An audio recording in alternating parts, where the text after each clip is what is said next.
Welcome to the Enneagram and a Movie video series. I'm TJ Dawe. I'm here with Mario Sikora, and we're going to be talking about Hallmark movies and preserving. Is this a jump from our last video or not, TJ? I mean, we just talked about No Country for Old Men, and which is the harshest, most brutal, bare bones movie there is. And now we're going to talk about Hallmark. Why did we pick this? Because it's a rich topic for our Enneagram spin on it.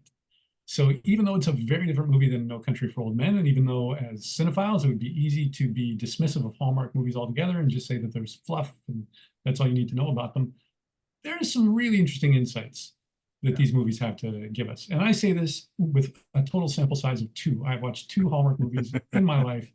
But the thing that Hallmark movies are beloved for, as well as derided for, is that they're pretty similar. Yes. So I don't pretend to be an authority on Hallmark movies, but I can extrapolate from what I have seen. Yeah, and it's funny because we're not talking about a specific Hallmark movie here. We're talking about the channel and the genre, right? And what that reflects. And it occurs to me, I don't think I've ever, you said you have a sample size of two. I've never watched a full Hallmark movie, but it's something that's often on in the background in my house, right? Playing in the kitchen or, the bedroom or something with nobody really paying attention to it, right? It's just a kind of comforting, I wouldn't say white noise, but not that far off. And I think that speaks to what we're going to talk about here, right? Absolutely. So we see Hallmark movies as a strong example of the preserving instinctual bias. And Mario, what can you tell us about what that means? Yeah, so the preserving instinctual bias is about nesting and nurturing. Okay. And when we talked about No Country for Old Men, we said, yeah, that's kind of hard to see quite the same way here. But these movies are all about nesting and nurturing. And what we mean by that is it's about the things that make us feel stable and comfortable and protected and safe and well-resourced and familiar and methodical, right? There's a methodical quality to the instinctual bias. There's a repetitive process sort of oriented mindset that happens here. So, what preservers are looking for, we don't call it self preservation because it's about more than that, right? It is about preserving writ large. I want things to be stable, consistent, like they were when I was a kid, like they will be tomorrow if I have anything to do with it, right? Everything is safe, everything is comfortable, everything will be fine. So that plays out in Hallmark movies, given that most of them are about Christmas, and many of them involve returning home to the place where the protagonist grew up. And that home is, among other things, very comfortable. Yeah. So it's never in a town that's dying. It's Right. never a town that has Yeah. been It's not going to decimated be by in Reading, Walmart. Pennsylvania, right? Where the Yeah, steels get shut down. Yeah. exactly. There's no unemployment. Yeah. There's nobody's unhoused. Nobody's struggling to pay their bills. Right. Also, there's a thriving community. Yes. It's full of small businesses that are doing great. And it's full of townspeople who know each other and say hello to each other and have like it's basically Springfield in The Yeah. Simpsons. You're You know, right. like it's this idealistic small town. Yeah. Or like Lake Wobegon, right? Is Yeah, the yeah. image that came to my mind. And the other thing I thought of too, unless it's a Christmas movie where snow is a plot point, the temperature is always perfect outside, right? The weather is always nice. The temperature, nobody's ever cold, nobody's ever hot, right? Uh, it's it's all ideal. The houses are very nice. They're sizable. They're not mansions. They're not opulent, but they're very comfortable. They're well decorated and they're decked out with Christmas decorations. Yes. Because somebody, if not everybody in these movies, loves Christmas. They love Christmas traditions. There's some Right. family ritual or community ritual that is participated in with gusto. People look forward to it. No, there's no naysayer. There's no one person who's never really liked Christmas. Right. It's like, here's this thing that we love and let's do it together. We're going to draw names for our Secret Santa, or we're going to pick out the tree. We're going to decorate the tree. We're going to go to this concert or something like that. We're going to have this celebration. We're going to be part of it, and it's going to bond us as a family or as a couple or just as a community altogether. Yeah. It's plot point wise, there's always a theme There's always a consistent plot. There are certain plot turning points that always happen, right? Like you said, it's almost always the woman who goes to the big city from the small town to get some job in advertising or some other, nebulous but thriving job, becomes disillusioned in some way, returns back to the small town, usually to encounter a previous boyfriend who is now, running a stand at a farm, at a farm stand, or doing something where he is handy, right? It's some kind of construction job, and not construction in the sense of building, buildings, but a carpenter, right? Or a repair guy, or somebody who's doing something with his hands, who has some practical knowledge. Okay. Which is something we see in preservers all the time. In fact, when I interview clients to try and understand their instinctual bias, I ask them what they do for fun. And one of the leading indicators of somebody who's preserving, for a man in particular, is they do things with their hands, right? It might be gardening, it might be fixing things, it might be, building things, whatever, as a hobby. And almost every male character who's the love interest is somebody, a guy who does something with his hands, meaning he's a preserver. Yeah, it's interesting because in my kind of research into how preserving shows up in movies and TV shows, Hallmark movies are one of the only places I can think of off the top of my head where it's presented as in a positive way. Yes. Someone is Yes. practical, they're handy, or they live in a good home, and that's a good thing. Yes. Usually it's presented as this person's fussy and neurotic. It takes them 10 minutes to Yes. order a sandwich. Yes. They probably got OCD. Like that's the Yes. implication. Like they can't do Yes. this unless their eggs are cooked a certain way and they'll flip out, that kind of thing. Whereas in Hallmark, it's like, no, this is a good thing. These are good things for people to have. They're healthful to engage. They're warm, they're nurturing, they're a way to express love. And at their best, they are, whether it's on Yeah. screen or in real life. Yeah. That's really interesting because, and I hadn't thought about this point before, but the entertainment industry, in particular Hollywood, is very much a transmitting industry, right? So there's a transmitting mindset. And one of the things we see in transmitters is this zone of inner conflict around the preserving domain. And what happens when people have a zone of when people have this inner conflict about an instinctual domain, is they will deprecate it, right? And we're going to do an episode on Get Shorty, and this is one of the things that comes up in that movie is because it's very much a navigating movie, it is dismissive of transmitters. Okay. And so in a transmitting culture, you're going to see this dismissiveness of the preserving stuff in the ways that you're talking about, right? It's, yeah, I know it's important, but who's going to spend their time doing that kind of thing, right? Exactly. Yeah, but Hallmark No, has built a brand around it. and Hallmark movies, from my very limited sample size, contain no transmitting of any kind. No, there is Nobody's trying no, to shine. Nobody's trying to make it big. If anything, it's the solution that the woman was trying to make it big in the big city to come back and realize, wait a minute, this is where I'm happy. At yes, home in my small town with this guy who runs a small business.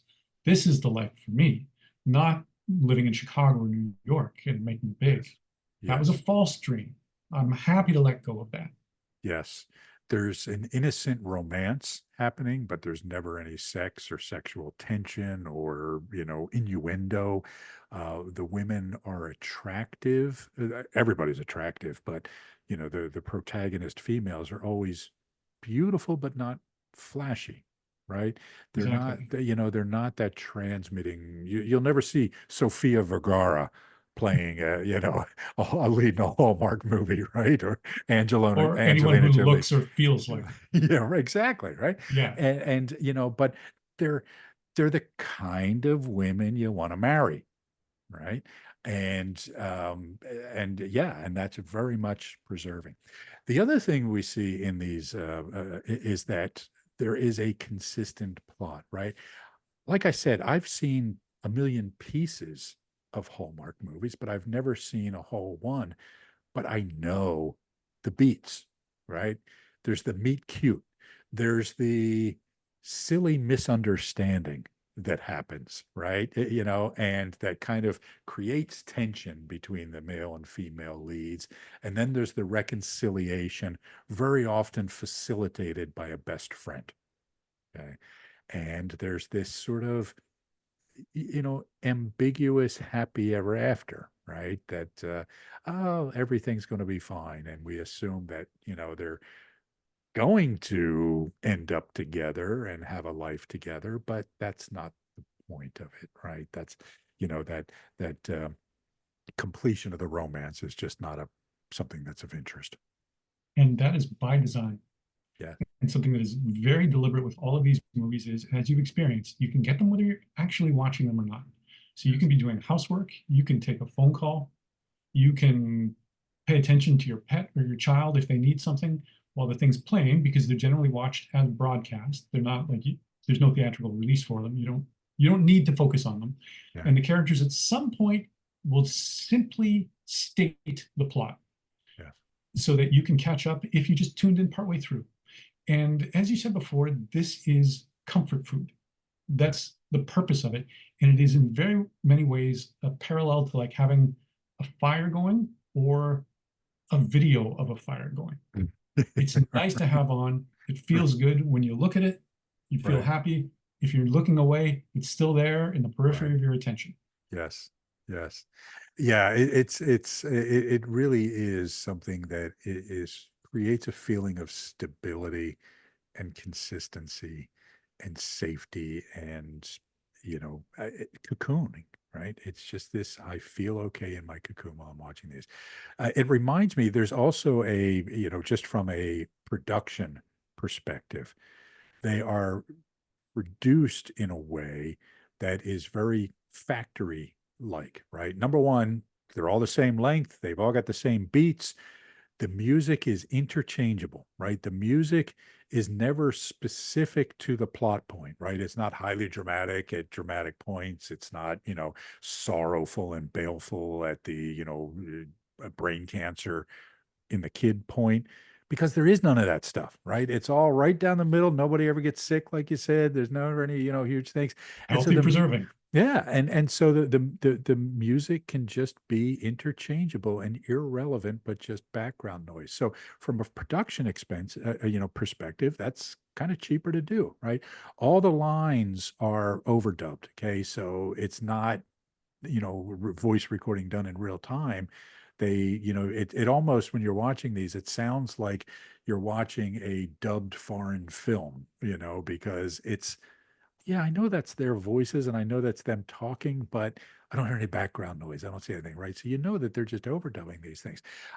They have a stable of actors and actresses who reappear over and over and over again and build a loyal following in the fans, right? It's like, oh yeah, I like her. Like Danica McKellar, I think her name is, who was in Wonder Years. She's in a bunch of those movies. Okay. The the young woman that was in Party of Five, played the youngest sister. She's in tons of those movies. And it's comfortable. I see the same person playing all these different characters over and over again. And it just feels okay because I like her. I'm comfortable with her. She's non-threatening and all that sort of thing. It almost makes me think of kind of the Run Run Shaw movies of the 1970s in Hong Kong, right? Where they just, okay, we're filming this scene for this movie here. Okay, we're done this. We're going to bring in the crew for the next movie because we got a scene at the same place, all the sort of thing. We're just going to change it around just a little bit, but we got to keep this factory working. And that's how the Hallmark movies feel to me as well. Well, the similarity that you point out, like I hadn't realized that about the casting. What came to mind for me was the domestic sitcoms that I watched as a kid in the 80s. Mm-hmm. So similarly, home and family, that's the theme. Yeah. Your family loves you. We will solve all problems. And there's no major health problems. There's no major conflicts that can't be resolved in 24 minutes. We love each other. We come back together. There's small conflicts. We figure it out. And this airs at a certain time or in reruns, and you can just have it on or you can watch it actively. And it's comfort. It helps you feel okay and cozy when you're at home. Yes. All is well. And let's reassure you with the messages that you want to hear. Yeah. And there's value in that. Like I said, it's easy to sneer at that. But Yes. like, it's a hard world for a lot of people. And whether this reflects somebody's actual experience who's watching it, or whether it's aspirational or just this escape that they can have, so that for this hour and a half, I can get away from the fact that I'm having trouble with my health or paying the bills or anything like that. Like, there's huge value in it. Absolutely. You know, just like I like to watch stupid movies where lots of things blow up, you know, sometimes just because it allows me to veg out and be, you know, stimulated. If your thing is, you know, more nesting and nurturing oriented, you know, I wish I could recommend a particular Hallmark movie, but I don't know the titles of any of them. You know, I mean, you know, and so I can't say, oh yeah, you've got to see Christmas in Denmark because I don't know. But what I will say is if you really, really want to understand what the preserving instinctual bias is all about, spend some time on the Hallmark Channel.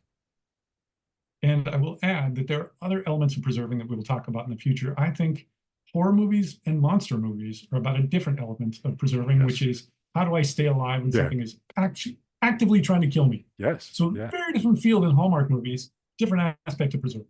Yes, absolutely. All right. Good stuff, TJ. Thank you so much. All right. So long.